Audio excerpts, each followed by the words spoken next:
こんにちは、ピエールです。いやー、立派な魚を手に入れました。本日はね、夏の高級魚、このアマダイをさばいていきたいと思います。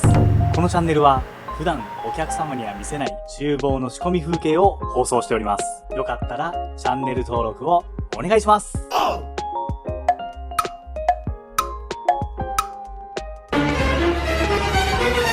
たまにね、アマダイもらった時に、こうやって釣り針がついてるんですよ。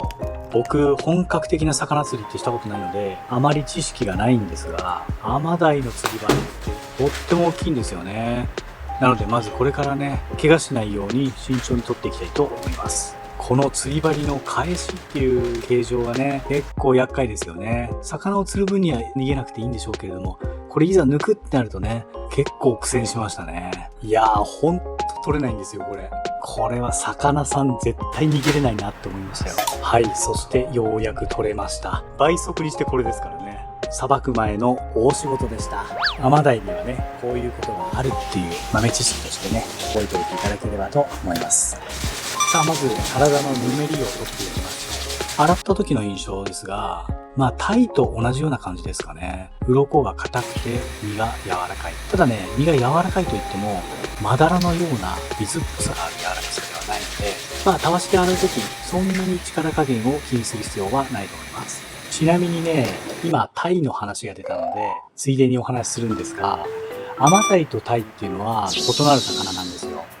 名前にタイってついてるんですけれども、アマダイは厳密にはタイ科の魚ではないです。アマダイはアマダイ科っていうのに属しており、タイはですね、スズキ目タイ科に属しています。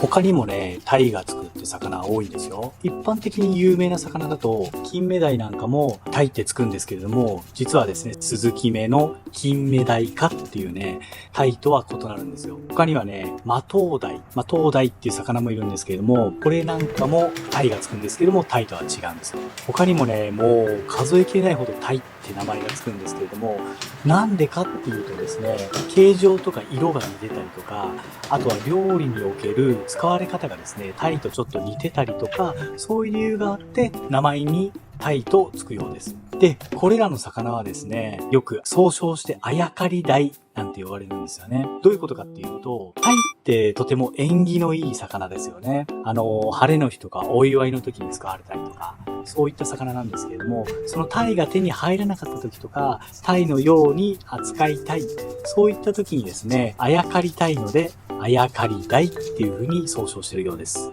はい。今、すき引きというものをやっておりますが、刺身で使うときは、このように鱗を取ってください。すき引きじゃなくて、鱗取り機を使っていただいても構いません。じゃあ、簡単な鱗取り機でやった方がいいじゃないかって話になるんですけれども、まずね、すき引きの利点なんですけれども、すき引きの場合だと、魚の皮を傷つけずにですね、鱗を薄く削ぎ取ることができるんですよね。特にアマダイとか、あとカレイ、あとタイとかですね、皮目を美しく残した刺身だったり、焼き物だったりしたい時に、すき引きで鱗を取った方がいいと思います。ただね、このすき引きっていうのはちょっと技術が必要なので、初めのうちはうまくできないと思います。僕もね、すき引きは15年ぐらいやっておりますが、気を抜くとですね、未だに穴を開けちゃうんですよ。単純に僕が下手くそだからっていうこともあるんでしょうけれども、なのでね、初め慣れないうちは鱗取り機を使って行うことをお勧めします。あとはですね、使う用途にもよるんですよ。同じ刺身でも、ほら、ちょっと見てください、これ。これですよ。ちょっと油断すると穴を開けちゃうんですよ。こういう失敗をした時に限って、周りに見られてたりするんですよね。ほんと、料理人あるあるです、これは。いいですか？こういう時は、何事もなかったかのように作業を続けるのがポイントです。同じ刺身でも皮を引くのであれば別にわざわざすき引きする必要はないですし、鱗取り機でやった方が早いですし簡単なので、そっちの方がいいと思います。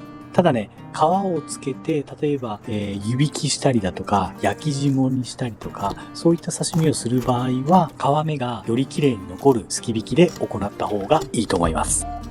はい、今は、三枚おろしの下準備として内臓を取っているところですね。僕の場合は内臓を取るときはエラと内臓っていうのは一緒になってますので、エラを外して一気に内臓まで取り除くようにしています。これは人によってやり方が違いますので、一つの参考にしていただければと思います。中骨に沿って血合いをかき出すようにします。こうすることによって洗う時に血合いをよく取り除くことができます。いろんな種類の魚がいますが、どの魚も基本的にはエラを取り除きます。理由としては、早く腐りやすくて匂いが出やすい。あとですね、血液を多く含んでいるので、仮にですね、食べるとしたら、きれいに洗ってから調理しなければなりません。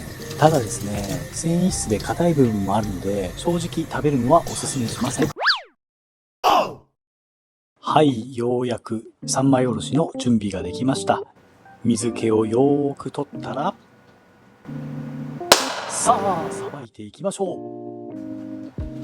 まずはね、刺身にしますので、釜下で頭を落とします。釜を刺身に使ってもいいんでしょうけれども、ちょっとやっぱり刺身としては使いづらいので、こういった場合はもう素直に焼き物、揚げ物、お吸い物などに使っていきます。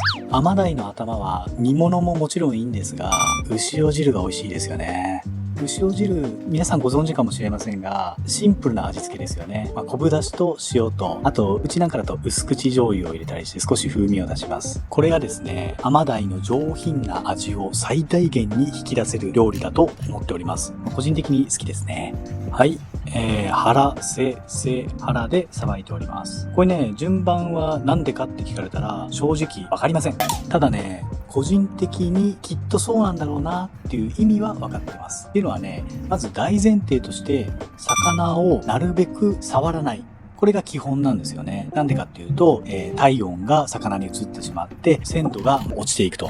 なので、なるべく最小限の動きでやりましょうっていうことだと思うんですよね。なので、極論、腹から始めたって、背から始めたって、どちらでもいいんです。正直な話。もし仮に背から始めるのであれば、その後、ひっくり返さないで、同じ面の腹をさばきます。そして、ひっくり返して、同じ面をさばくと。この流れが、魚にとっても負担をかけず、そしてスムーズに行えるっていう理にかなった方法なんだと思います。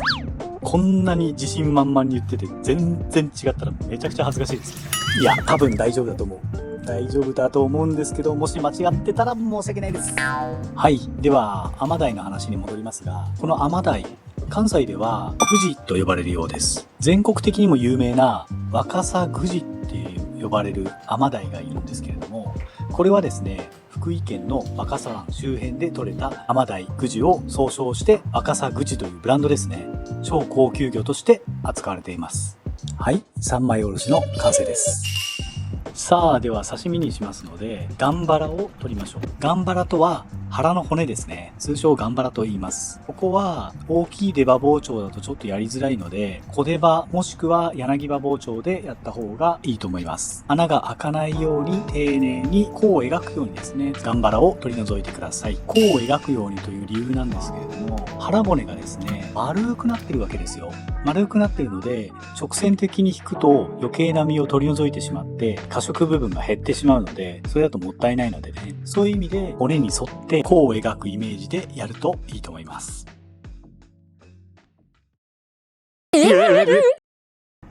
さあ、ラスト、柵取りをして皮を引いて刺身を引ける状態にしたいと思います。やっぱりね、刺身一つ作るにも段階があって時間がかかるもんなんですよね。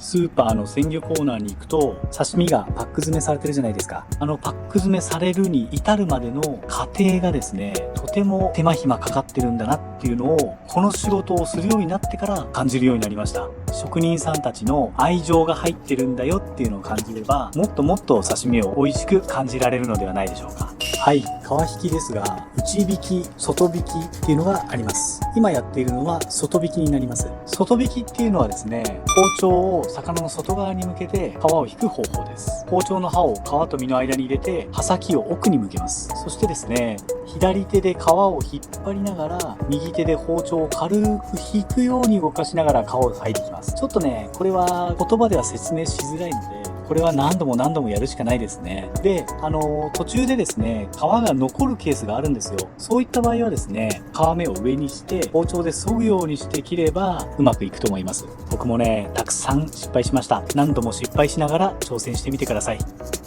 次回ね、昆布締めのやり方と刺身を聞いていきたいと思います。そしてね、もう一匹手に入ったアマダイは松かさ揚げにしていきたいと思いますので、そちらもぜひ楽しみにしていてください。では本日の仕込みは以上となります。最後までご視聴いただきありがとうございました。また動画の感想などをコメントいただけますと励みになります。よろしくお願いいたします。それではまた次回の動画でお会いしましょう。おっす。